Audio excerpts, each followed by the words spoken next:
Hello, this is the TradeSite U.S. Stocks and Futures Market Preview, domestic economic data roadmap for the week beginning Monday the 11th and ending Friday the 15th of December 2017. There's a couple big things going on this week. This is triple expiration, options expiration, along with commodities, futures, everything's going on Friday, which means if we're going to get, we've already rolled our contracts. We're now on the H18 contracts. But if we're going to get an options unraveling move, it'll probably happen Wednesday or Thursday of this week. We also have two-day Fed meeting with a Fed announcement on Wednesday. So there's a lot going on this week. After this week, maybe a part of next week, and then things are going to slow up as we end up the year. The last week of the year is always pretty dead. Here's a look at the ES front month futures contract. This is the daily chart of the broad market futures form. Started to slip early in the week, then came back up a bit. We'll go through the daily charts, and then we'll take a look at everything else. So here's crude oil at 57.36, near all-time highs for the last year. Gold down $3.90. S&P cash index gains 14.52 after a gap up on Friday after selling off earlier in the week. The NASDAQ 100 recovered 28.29, also gapping up after selling off earlier in the week as well. The SOX down 6.28. This one's really sold off since that 13 sell signal back at a couple weeks ago. Biotech's trying to get going after, look at that 13 buy signal on the biotechs because they've been so weak for a while.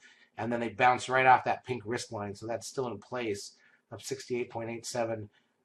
New closing high for the last month and a half on biotechs on Friday. The VIX down 58 cents back to 958. What is this junk? Trend closes at 0.54. That's one of the lowest closes on the trend. It is the lowest close on the trend of the year.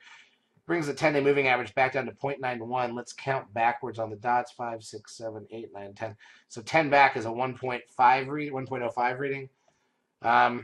You know, if we got a low reading again tomorrow, it could put that 10-day moving average back under 0.85. That's the signal you're looking for a sell signal in the market. NASDAQ volume on Friday, only 1.8 billion. It was the worst in a couple of weeks. Advanced decline ratio on the NASDAQ was only positive 172, which is not much. Advanced decline ratio on the New York, 616. Google, $4.81. Apple, up 5 cents. Amazon up $2.21 after the 13 sell signal a couple of weeks ago. Netflix up $3.34. Tesla up $3.89 after the 13 buy signal about a week ago. TLT 20-year bond ETF up a penny. Goldman Sachs up $1.79. Remember, there's a 13 sell signal still in place there. Look how it hit that green static trend line to the penny off the daily chart from back in March, and then couldn't close above the pink risk line. That's pretty technical action right there. Very interesting. All right, so let's take a look at the futures now. Remember, we'll go to 10-minute candles on the new contract, but remember, even though it'll map out fine for the purpose of this chart to see what happened this week, we gapped up Monday morning. There was no activity on this contract until Thursday and then Friday. This is a good example of what it looks like when we roll from the December to the March contract. So this is the March contract, gaps up Monday morning, makes its way back, fills the gap, closes around even. Tuesday, flat opening, tried to push higher, couldn't, reverse, went lower. Wednesday, flat opening. We had a lot of flat openings this week, really. Flat opening, flat close. Then Thursday, flat opening and kind of went up a little. Friday, gapped up and flat, didn't really go anywhere, right? But look at the volume on this thing, right? That's the difference, is that Wednesday is the day before they start to move into the contract.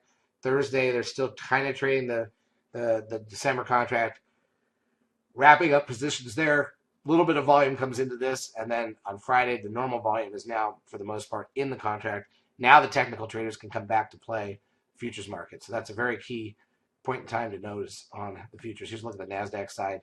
Not much. It was kind of a flat week, really, on the NASDAQ. Wasn't that interesting. We had a couple great days. Wasn't that interesting. The week before to me was much better. All right, let's take a look at the news that's coming out this week, because, like I said, there's quite a bit. Monday, the JOLTS job openings, 30 minutes in, 10-year bond auction in the afternoon. Tuesday, NFIB Small Business Index at 6 a.m. Who gets up at 6 a.m. Eastern Time?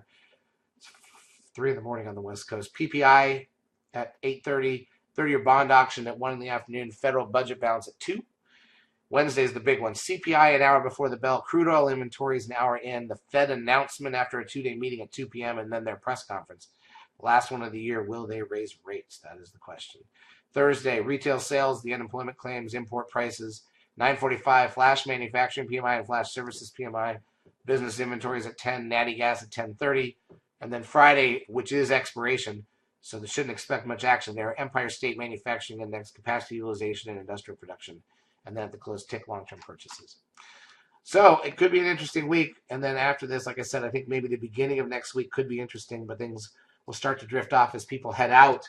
And just to make sure everybody's clear on what it looks like, we've got this whole week. The following week is the 18th through the 22nd. Christmas Eve is on a Sunday, Christmas Day is on a Monday. So people will start traveling by that Thursday and Friday for the Christmas weekend. And then the week between Christmas and New Year's, there's only 4 days, obviously, because Christmas is on a Monday. Usually the lightest volume of the year. You can find something to do, but it won't be that interesting overall.